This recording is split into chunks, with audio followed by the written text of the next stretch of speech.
What I've got for you today is a high-level match of StarCraft 2 between some of the most creative players in the game right now.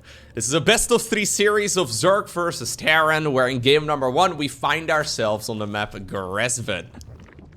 Yep, okay, so spawning right here in the bottom right corner of the map, playing with the blue Zerg drones. The man's gone for an extractor trick. He's got a little duck spinning around on the main hatchery. Of course, that means we are looking inside of the main base of Erik.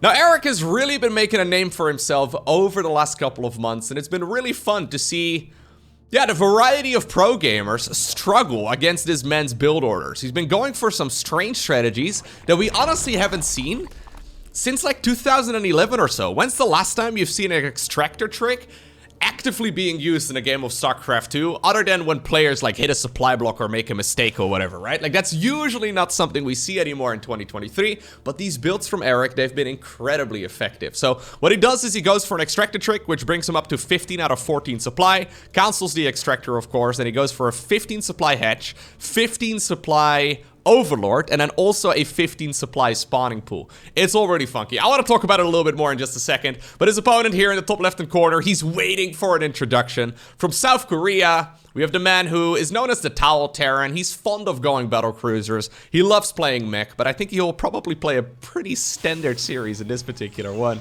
because he goes by the name of GuMiho.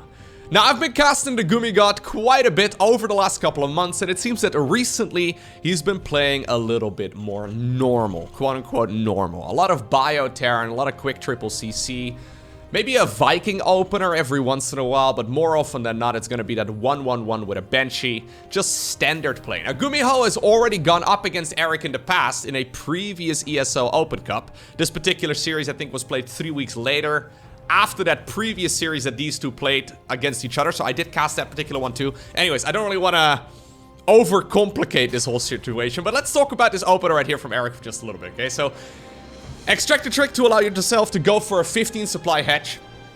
Erik oftentimes does not make Zerglings with this opener, because it turns out the spawning pool is about 10 seconds sooner with this build than it ordinarily is. So look at this. Reaper arrives at a standard time, and the Queen's already out. That's cute. That's not something we normally see. So you don't actually need to make Zerglings early on to defend against that Reaper. Really clever timing right there by Erik. Plus it keeps him safe against pretty much all of the early game cheeses. Now in this particular game, he did make 2 Zerglings, and these Lings have gone straight across the map. Sometimes I guess you can kill the SCV over here if Terran decides to skip the Marine, okay? Marine had to make a little jump in the air. But I think this is really clever. You get a bit of scouting here as well. Did he see the 3rd command center? He did not. So I guess that is a little unfortunate right there for the Brazilian Zerg. But I already really like this beginning right here for Erik. Just because it's different, but it also seems to be very effective. 3 minutes and 10 seconds right there on that Roadhorn, by the way. Interesting. Now, Cyril has commented on this particular start. So this particular extractor trick opener with the quick double queen and all that. And apparently it gets his seal of approval. So Cyril actually believes that this strategy is good. And he even talked about using it in tournament games himself as well. I don't think he's used it just yet.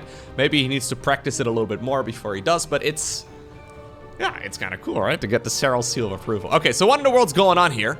We have a very quick lair. We've got a very quick Roachwarn, a second gas, and now also Pneumatized Carapace.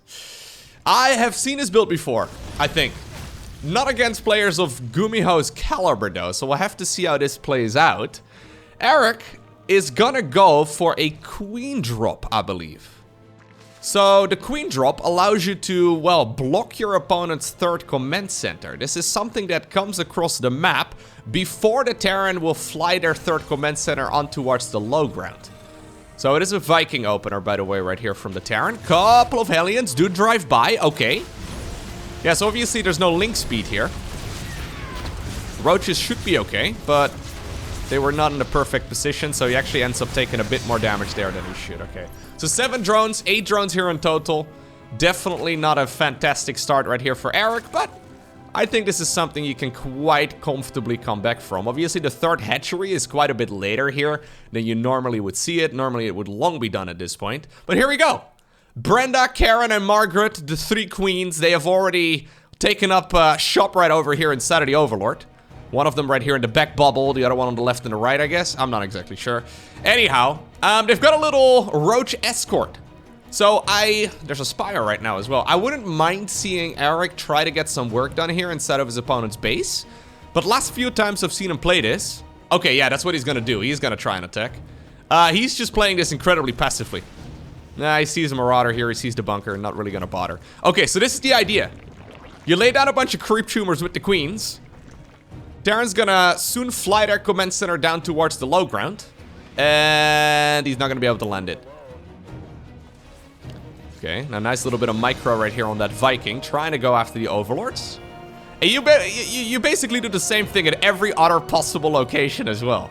So you can start spreading creep backwards, which is so funny. Not something we normally see. Okay, a couple of tumors over here. We'll probably have one over on the left, or I guess one group right over there on the left as well momentarily. Spire did get scanned just now by Gumi.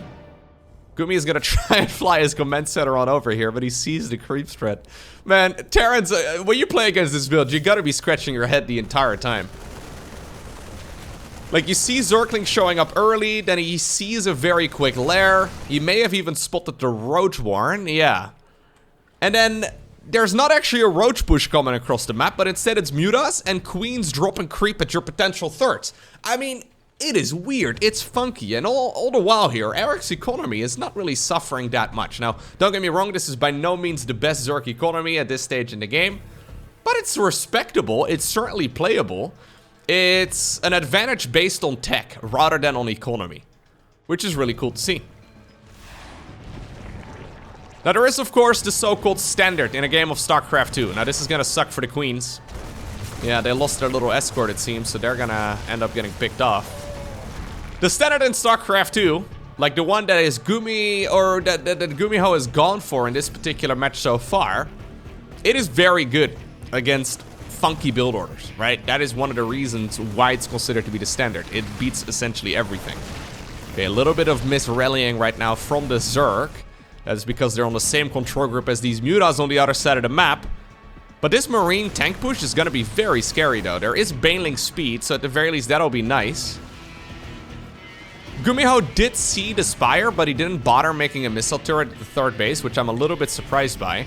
Anyways, he believes he can just deal critical amounts of damage right here with this attack of his. It's only, yeah, 2 tanks over here and a bunch of bio. This is normally the type of attack you go for just to try and be, you know, a little bit annoying. But this may very well be something you can win the game with. This is the problem with these high-level Terrans, man. Sure, he took a bit of damage. Sure, he was caught off guard, but he's still playing a solid game here overall. Okay, all of the mutas just got sniped out of the sky as well. Sometimes people ask, Loko, why is the standard the standard? Who came up with that? Well, it's just a matter of trial and error over the course of more than a decade of StarCraft 2. GuMiho shows us, yo, your strategy, it may be fun, it may be funky, it may be useful against players that aren't as good as myself. But what if I just hit you in the face with a marine medevac tank push? This is something we've seen millions of times. I mean, there's a couple million games of StarCraft 2 played for sure, right? Maybe that's a bit of an exaggeration, though. I have definitely not seen it millions of times, but definitely tens of thousands of times. Okay, good corrosive balls over there. GuMiho, though, grabbing a supply lead. Here's the Zergling run by on the other side of the map. Mutasa will help and push this back. Hatchery going down right there on the right side. This is scouted as well by an SCV. Yeah, I think GuMiho is just a little bit too good to catch off guard with strategies like this, man. Maybe I'm mistaken, and maybe Erik disagrees here. Maybe he thinks that something went wrong. I mean, obviously we saw him mis-rallying a bunch of mutas and giving away a bunch of stuff for free. As cute as this opener was, GuMiho looked at it once, he looked at it twice, he may have second-guessed himself a little bit, but he stayed true to his timing attack, and it turns out the timing attack, it works wonders. Next up, we find ourselves on the map Royal Blood. Now, as we'll be making this video, GuMiho right now the rank 21 in the world overall, and Erik currently the rank 69. So he's actually been making some gains in that department. He's been climbing the ranks, which is really cool to see. By the way, this is also kind of fun. GuMiho's first tournament match was apparently on the 27th of October in 2010. Let me see if I can get the same stat as well for Erik. I'm curious to find out. Once again, by the way, 15 supply hatchery over here. Erik's very first tournament game was actually in 2014. Okay, January 30th, 2014. Which is probably, actually, that surprises me a little bit. I didn't realize he was playing for, well, at least at a competitive level for that long. Obviously, anybody can sign up for a tournament, so if you want to, you can also sign up for a tournament. I mean, I'm not saying you're not a competitive player, okay? I don't want to hurt anybody's feelings here, but obviously you can sign up.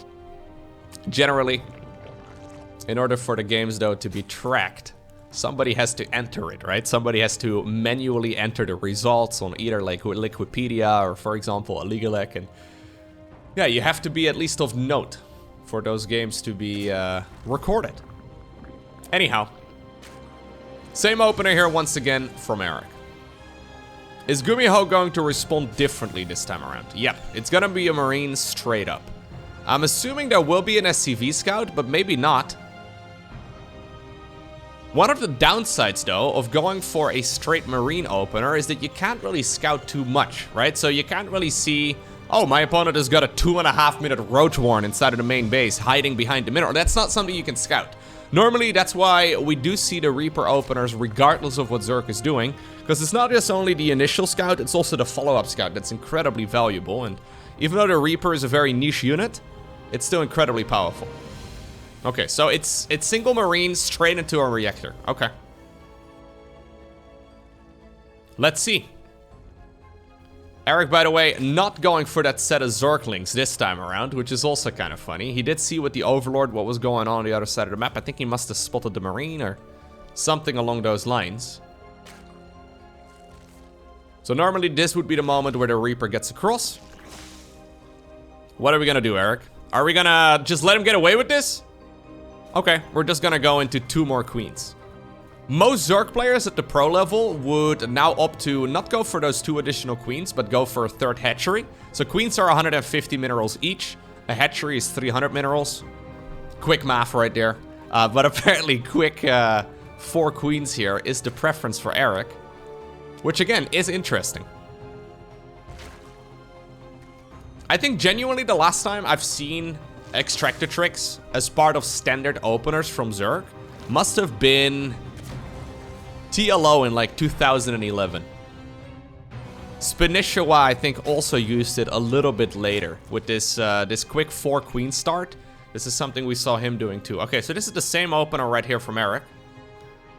He does have a Hellion right now, GuMiho that is, driving around at the front. Just a single Hellion. So it's a lair started up nice and early into a very quick Roach Warren too, and now that the minerals are saturated in the natural, he's gone for a extractor over there too. Identical build so far, with the exception of the Overlord speed. There it is. Yeah, I think this will actually be basically the same. Evo chamber coming up right now too. I think this gas is a little bit quicker though. That's 2nd gas in the natural. Anyways, medevac drop, ready to come across the map.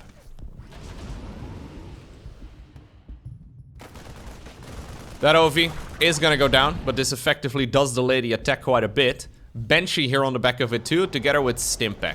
So GuMiho playing a relatively normal game, but in a very GuMiho-esque way. Right, messing up the standard timings maybe ever so slightly. Not messing up, messing with is probably the better way to call it. Ooh, okay, they're just gonna drive straight in. Fair enough. And honestly, this may very well be the vulnerability. If you skip link speed, yeah, you just end up losing so much if the Terran decides to do a dive into your base. Now this is a much more committed Roach start though. So we have the Dropper Lord coming up. We've got 3 Queens. 1 Queen ended up going down here, so that kind of sucks. Yeah, so this is now not just the little Roach escort. This is now Erik basically committing to an all-out push. Let's see how this goes. So, a Queen drop against Terran. I don't remember the last time I've ever seen that. Actually, no, I do remember. Raynor decided to go for some of that against Terran mech. So that straight up battle mech style that some Terrans have been playing lately. Apparently the counter to at least some of it is well, a queen drop, which is weird. We've seen it every once in a while, but not against 2-base Terran, though. Normally, it's an attack to the 3rd base. Anyhow, no Overseer needed this time around either. Queens are going to be able to move around a little bit quicker. Sure, we can deny the Terran's 3rd base, but what about denying their natural? Drones to the back of this too. Oh, we actually do have an Overseer. That one is right-clicked on the drop alert there. Fair enough. And this is surprisingly strong, though. Imagine this, right? But then not with 10 drones going down. I mean, obviously, we ended up losing quite a few Hellions here, too. So 6 Hellions have gone down. Yeah, the medevac. Yeah. Alright, anyways. The command center is thinking about moving on to the left side, maybe. That expansion over there. But this is now going to require multiple scans to get rid of. Like, that creep spread, you really can't allow it in your base. If this would have been a straight double-cloaked Banshee opener, I think GuMiho would have been a little bit more comfortable. Okay. Did the siege tank go down? Okay. I guess he just unsieged it for no reason. Why did he scan it then? That siege tank could have been very useful. Anyways, okay. So this is kind of nice, though. That Banshee on the other side of the map, Queen from the main base, is going to be pushed around a little bit. Not all of the tumors died. So every attack that Terran now wants to go for is going to have to go past some of those creep tumors, right? I mean, unless he decides to pick up and go all the way around the perimeter of the map. In the meantime, a roach speed is done. +1 missile is about halfway finished. We do have a second Evo, but it's not used. Oh, okay. GuMiho decides to pull the boys. GuMiho probably assuming here that he has got no other chance. He's been stuck and cooped up right there in his one main base for a little while on just a single expansion, I guess. Or not even an expansion. He had another command center with an orbital, but yeah, he's effectively just gone for a complete all-in. Now, he does still have triple CC, so he can certainly drop mules to regain some of his economy. Drones also pulled away from their mineral lines. He doesn't want to siege up the tanks against these Ravagers, but so far the corrosive vials have not been used yet. I think there's more than enough for Zerg to push all of this back. Now the corrosive vials get used. Okay, some of them do connect there as well. Queens are going to be useful once again at pushing back those medevacs. And I think Erik has done it. GG. And that'll bring us to Babylon. Okay, so variations of the same theme there. I think GuMiho has pinpointed exactly, though, where the weakness in this opener is. And against those, yeah, first couple Hellions, when you don't have link speed, life does get a little bit difficult. There's a little bit of rock, paper, scissors going on with these build orders from Zerg for sure, though. Because you're kind of hoping that Terran didn't go for X and didn't go for Z. So far, it's been working out kind of well for him, but mechanically, I'm not exactly sure if it is the strongest way to play the game, but it's still a lot of fun. So once again, we've got ourselves a 15 supply hatch, 15 supply overlord coming up, and then we should be seeing a 15 supply spawning pool too. All right, Gumi now has a little bit of experience playing against this. Curious to see what he's going to mix up this time around. He could even go for like a proxy factory. I don't think a proxy factory normally would be great, but if there's no speed links, there's really not that much that Zerg can do against it. We used to see blue flame Hellion openers, although I don't think that's going to work out all too well because it's going to hit later. Honestly, just a straight 1-1-1 into a third command center. So third CC at about 420, 430 or so at the front with double cloak Banshee. I think, honestly, just the most standard of standard Terran builds probably works out really well. So, Reaper, into Marine, into Factory. Reactor on the Barracks, Factory switch over. Straight Starport when the Factory switches up. You start pumping out 2 Hellions at once. What is this? A very cursed supply depot. And then eventually you get yourself the cloaking going too, right? Since you make the tech lab on the Barracks too, and then you can do the big switcheroo with the Starport. I think that's the way to play. I wouldn't mind it. This is an incredibly quick Roach 1 right now. Okay, hold up. We've got a different variation once again here for Erik. Couple of Zerglings here.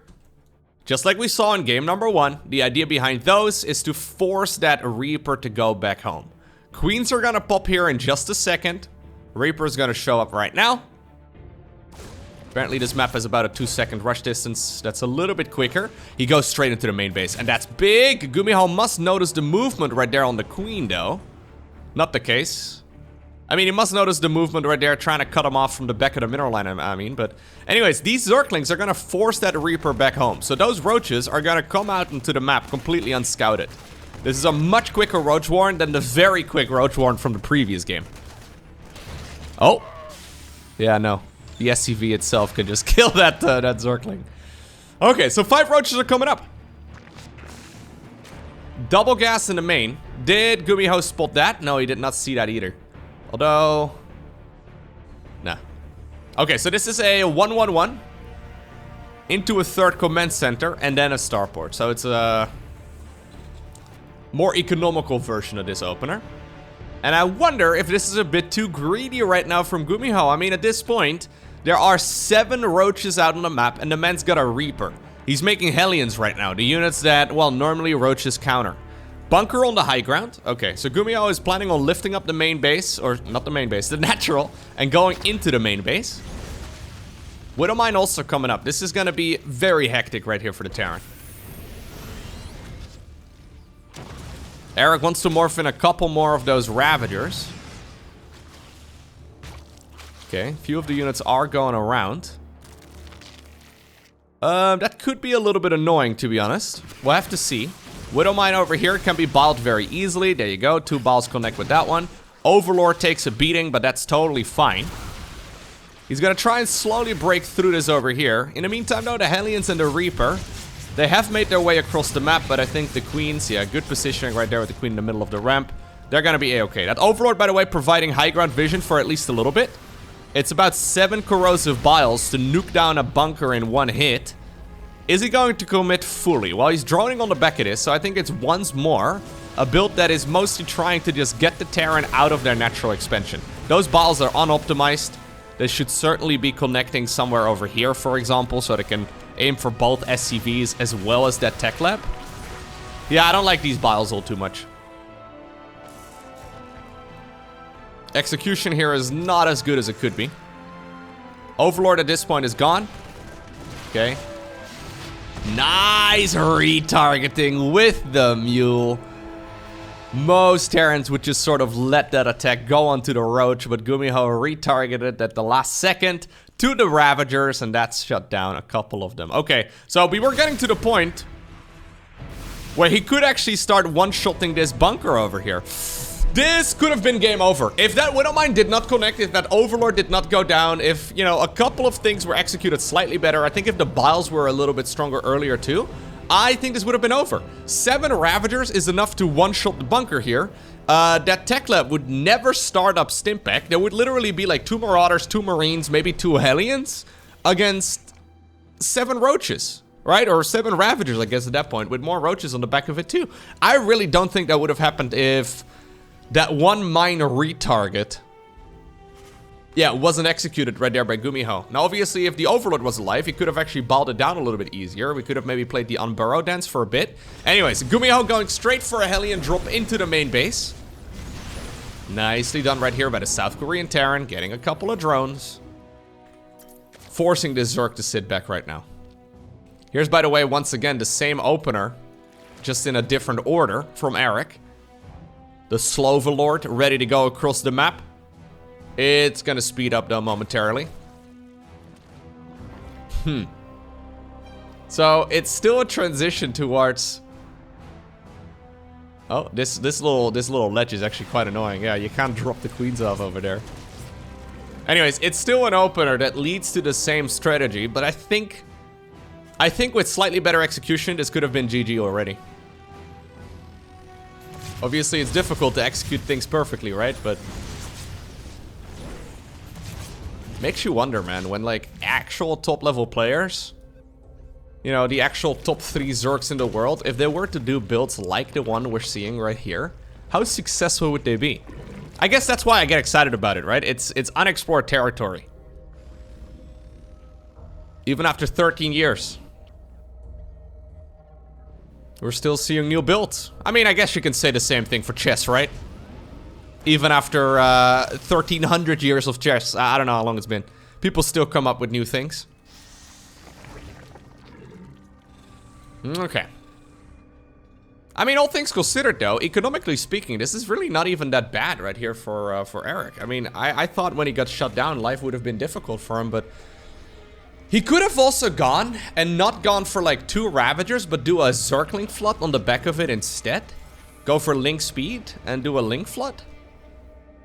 I don't know if this is the best follow-up necessarily, if you do want to go for what is essentially one base aggression. I wouldn't be surprised if it is, but I'd like to see some experimentation with other potential follow-ups too. Okay. So GuMiho this time around, notice, saving up 2 scans rather than the conventional amount. He still actually has more scans available in the CC and the main too, which is kind of interesting. So the man is ready to scan if he needs to. 1-1 though is done at this point for the Terran. Zerg's not even thinking about Evo Chambers yet. I mean, he's got to, but maybe he's thought about them. He hasn't started up any upgrades yet. He's got 1 million gas in the bank though. Okay. A little bit too much gas in the bank. Also because we just made 9 Overlords. That makes this attack right here for Gumi really scary. I don't think you want to be producing that many Overlords at once. GuMiho can certainly think about punishing his opponent against this sort of thing, or when they go for that many OVs. The problem is he doesn't really know exactly, right? The Queens once again going back inside of their private jet. Vikings still flying around. Scans over here are gonna get rid of all of those creep tumors here too. That one was still active, so it will get the knight. Okay.